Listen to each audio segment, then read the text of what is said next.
All right, the next exercise that we're going to do in this chapter 20 playlist is exercise 20-13. We're still staying with break-even sales. The problem here I'll show you, this is the static problem. Break-even sales, currently the unit selling price of a product is $7,520. The unit variable cost is $4,400 and the total fixed costs are $23,400,000.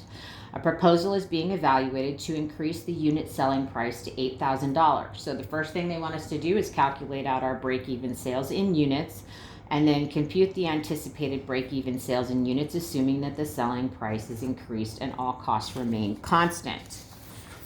All right, so we're going to start with A. And just as a refresher, the formula for break-even point in units equals our fixed costs over the unit contribution margin. So that's what we're going to do. So to calculate out the unit contribution margin, that's going to be sales price minus unit variable cost, and remember it's the unit sales price. And so in this problem, they told us that the selling price is $7,520. The variable costs are $4,400. We're going to subtract those. That's going to give us a unit contribution margin of $3,120. So now we can calculate our break-even point in units. So to do the break-even point in units, we're going to take the fixed cost, which the problem tells us is $23,400,000.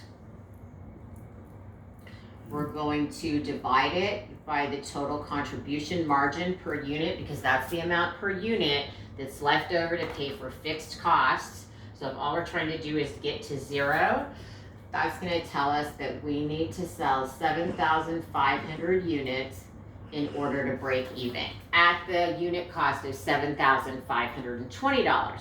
Now in the second part, it says, what would the new break-even point be if we increase the selling price to $8,000?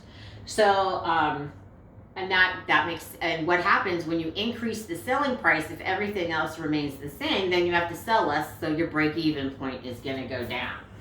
So again, we've still got the break-even point in units. We're going to calculate the new unit contribution margin because we've got a proposed price. So proposed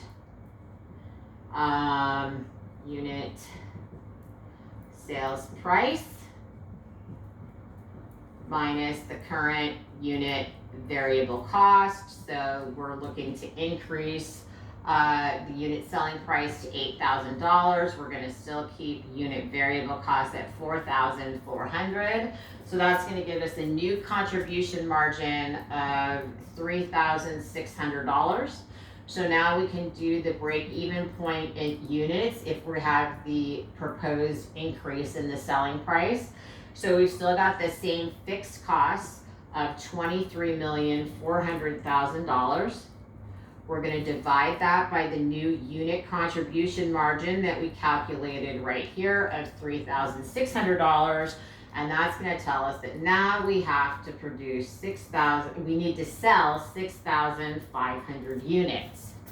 And that makes sense, right? We increased our cost, and since we've increased the selling price, we don't have to sell as many units as we did with the lower selling price.